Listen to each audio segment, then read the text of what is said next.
Hey guys, Mr. Poki here, back with another video. Hey guys, Editor Poki here, back from the future. So as I was recording this video after gathering all the resources I have for CN unit analysis Bronya, it has come to my attention that the speed tuning portion of this video is really long, right? It's like almost 20 minutes long, and I didn't really want to rob my viewers of the full understanding as well as the analysis, because I believe that speed tuning for Bronya is one of the hottest topic for contention right now, especially after all the Blades release. Should you go 135 speed / 134 speed Bronya, or should you just go super fast Bronya, right? So as a result, I'm going to be posting two different videos, and this particular video we're just going to be talking about Bronya's speed tuning. So without further ado, let's just jump straight into today's content.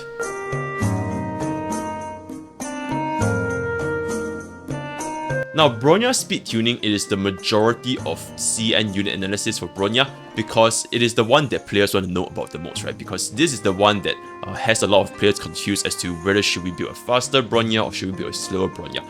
Now, generally speaking, I've deep dived into a lot of CN content trying to find out exactly what is the optimal speed for Bronya. Essentially, it boils down to two different parts, right? Slower and faster, right? So different speed tunings, right? Whether you want to use slower or faster, it will depend on the team that Bronya is used with, and most importantly, the speed of the DPS that Bronya is buffing, right? So we're going to be diving into the strength and weaknesses and when to use each of Bronya's speed paths and the overall summary.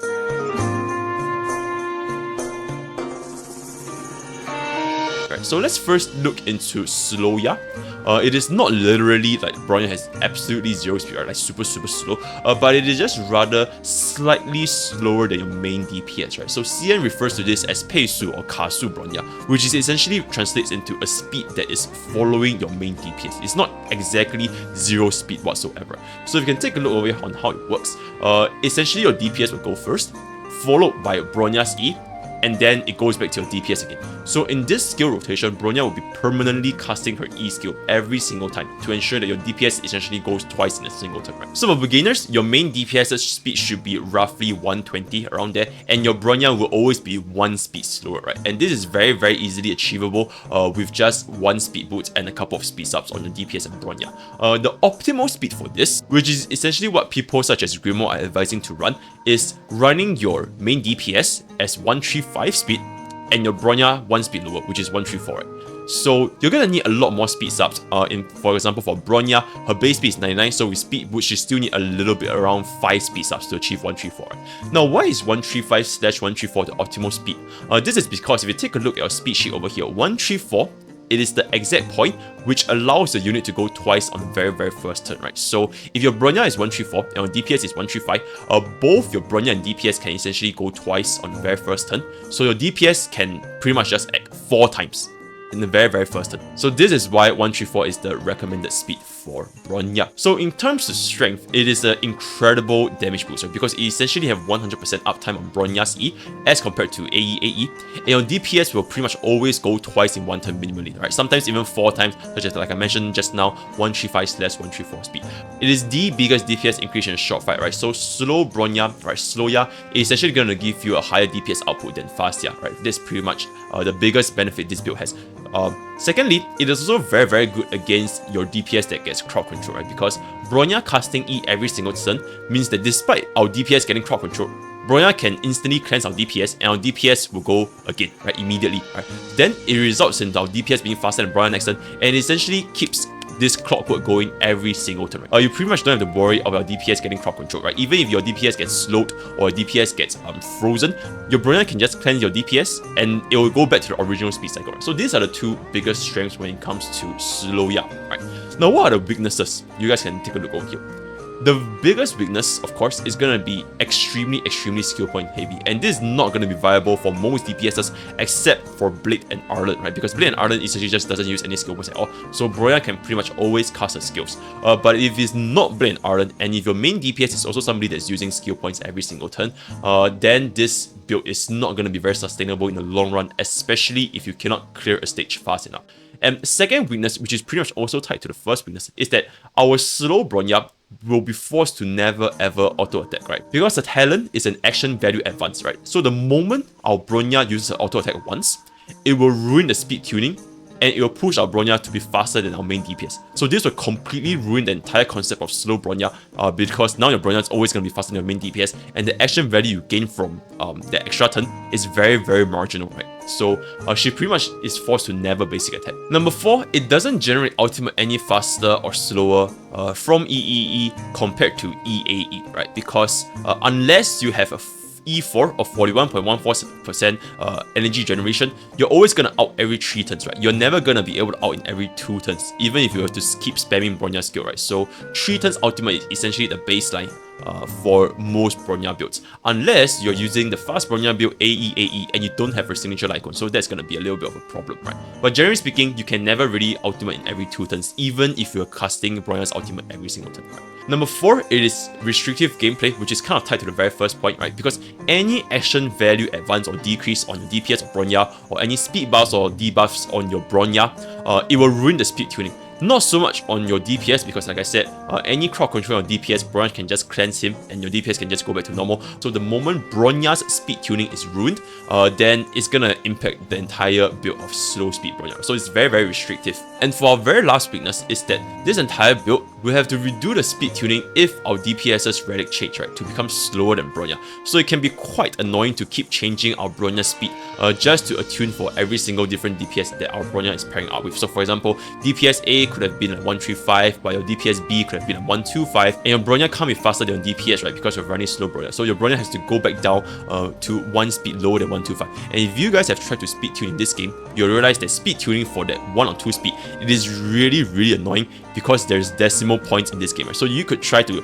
for example, the game shows you that you're 135, so you want to go to 134, but when you remove this -1 gear, you realize that you're now suddenly 133, right? So it is really, really annoying to speed tune this game, and trying to speed tune for every single different DPS is definitely going to be quite annoying and not very comfortable to play, right? So when is slow Bronya viable, right? There's basically 3 scenarios, right? Number 1 is when your DPS is extremely fast to the point where your Bronya will never ever be faster, right? Such as your Seele, right? Seele, especially E2 Seele, your base speed is goes up to beyond 170. So in this case, your Bronya will never ever be faster than your Seele, so this is where slow Bronya is viable. Another situation is where your DPS has very low skill point usage, right, such as Blade or Arlen, or if your Bronya has E1 and S1, then you can consider using a Sloya build because this will have the greatest increase in damage output, irregardless of all the weaknesses tied to it, right? You will have the highest damage increase, right? And lastly, if you're going to be speed running content in minimal turns, right? For example, if your Bronya can easily 0 turn clear or 1 turn clear a stage, then you can go ahead and just run Sloya because you probably won't run into skill points issue before the enemy is actually dead itself, right?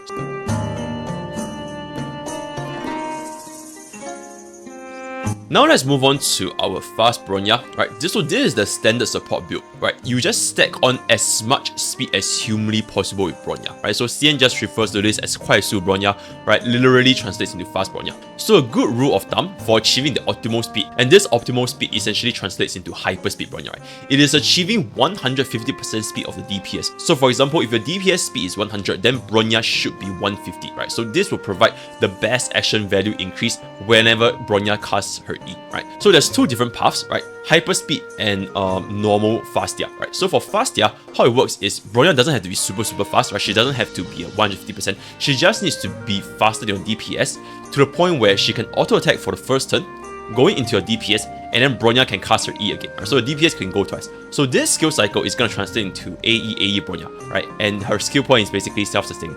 Now the hyperspeed version is your Bronya is extremely fast to the point where your Bronya can just keep permanently casting E on the DPS, right? Which is pretty much the same as your slow Bronya. The only difference is just she's now extremely fast, right? You don't have to be tying down to any speed tuning. You just have to be way faster than your DPS, such that the action value buff from her skill it is not wasted just because of how fast she is, right? So this is hyperspeed Bronya. Right, so for beginner speed, as long as our Bronya can go twice in a single turn, then it is enough, right? Especially after her auto attack. And this, with speed boots alone, should suffice because Bronya's talent does have action value advance, right? And of course, Bronya being this speed also translates to your DPS being slower than Bronya, right? Your DPS has to be slower than Bronya or else this build wouldn't work, right? So yeah, next for the optimal speed, right? For your hyper speed Bronya, you basically require 150 plus speed, ideally 160, right? So like I mentioned earlier, based on our speed sheet, 160 is the nice spot to have for you to go 4 times within 2 turns, as well as helping us hitting the next 7 times within 4 turns speed threshold, at least 156. So that is the optimal hyper speed Bronya, right? So on top of speed boots, you're gonna need a lot more speed subs, right? So with speed boots coupled with Bronya's base 99 speed, you essentially need 18 speed subs, which is honestly quite a lot, right, across 6 gears, right? Note that with the new 2-piece hacker space, this is additional 5.94 speed because this is based on Bronya's base speed, so it roughly translates into 3 subs lesser, so now players can still hit 160 with 15 speed subs essentially, right? So this is gonna be pretty nice, right? So what are the strengths of Fastia, right? So for Fastia, right, AE is very skill point friendly because she's basically self-sustaining, right? It is a lot more feasible for most team comps, especially if you're not able to clear stage fast enough, or if your main DPS is going to be using a lot of skill points, right? So yeah, very skill point friendly. But however, for hyper speed Bronya, which is this one, she still wants to scale every single turn. She's still casting her E every single turn, so this benefit is not going to be applied to hyper speed Bronya, right? So it's as skill point hungry as slow Bronya, right? Number 2, it is very adaptable because it can pretty much fit into any DPS comp without the need for adjusting speed. There's absolutely no speed tuning, just go as fast as possible with Bronya and you'll be able to reap the full effects of this build, right? Number 3, it is not only restricted to E, which is pretty much tying to point number 2, because you can cast your basic attack or you can cast your skill depending on the situation, right? Because our Bronya is so fast, she can easily catch up with our DPS with action value advance, right? So it doesn't matter if your Bronya goes before the DPS or goes after the DPS.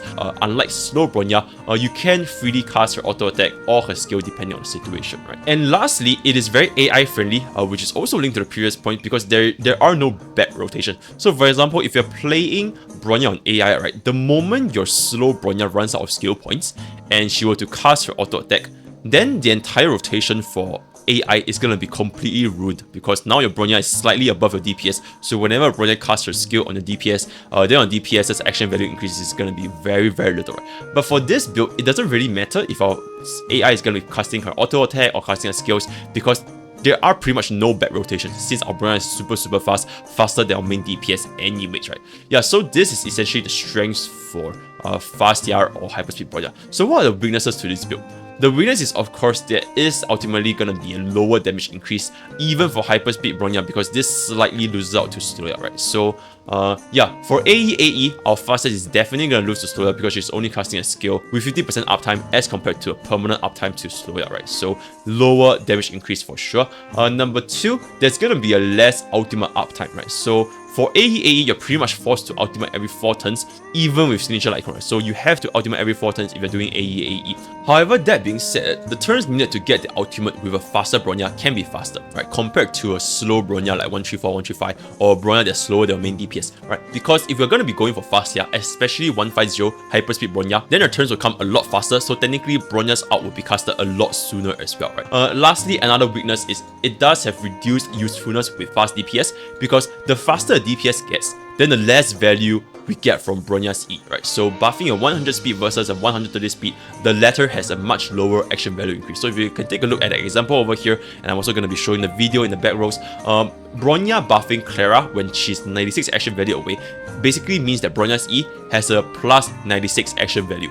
As compared to Bronya buffing Jingyuan over here, it is only buffing 42 action value. So the faster a DPS is, then the less value you gain out of fast Bronya. Because for slow Bronya, she's essentially always getting the maximum action value increase, right?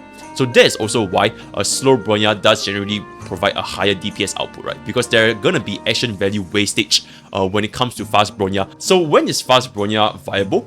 Is number 1, when your DPS is extremely slow, right? Less than 110 speed or even 100 speed, right? And they're basically using HP or attack boots without any speed up. So this is when fast Bronya is really beneficial for these slow DPSs.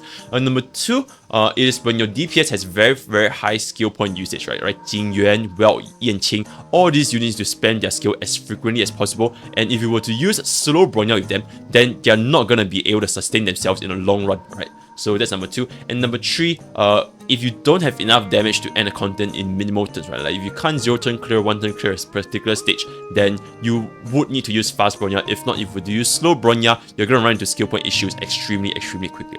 So this is the general summary for fast Bronya.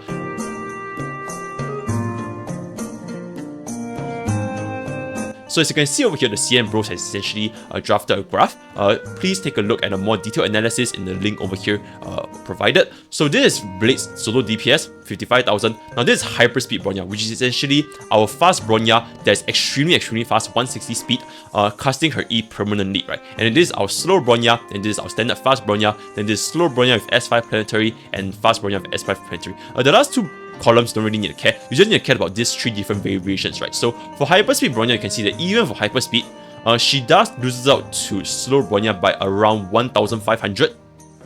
And then our fast is going to be the lowest at roughly losing out to 18,000, right? From this scenario, you can see that Sloya will give the highest DPS increase compared to Hyperspeed Bronya, right? However, Sloya, although Sloya slightly edges out Hyperspeed Bronya by around 1,500, there is a trade-off of permanently using E. Otherwise, your speed tuning will be ruined, right? So you pretty much always have to cast Sloya's E, and you have to ensure that your blade is speed tuned properly to Sloya, right? So your blade is 135 and your Sloya is 134. So in this rotation, Sloya will slightly edge out blade in this scenario. You have to account for the fact that you are not gonna get crowd control for Bronya, especially for Bronya. If your Bronya gets crowd control, then the entire skill cycle is gonna be pretty much ruined. Our Fastia is definitely the lowest, but it also has the lowest skill point usage, right? Out of every 100 action value, this is 0.31 as compared to 1.79, right? So that's that.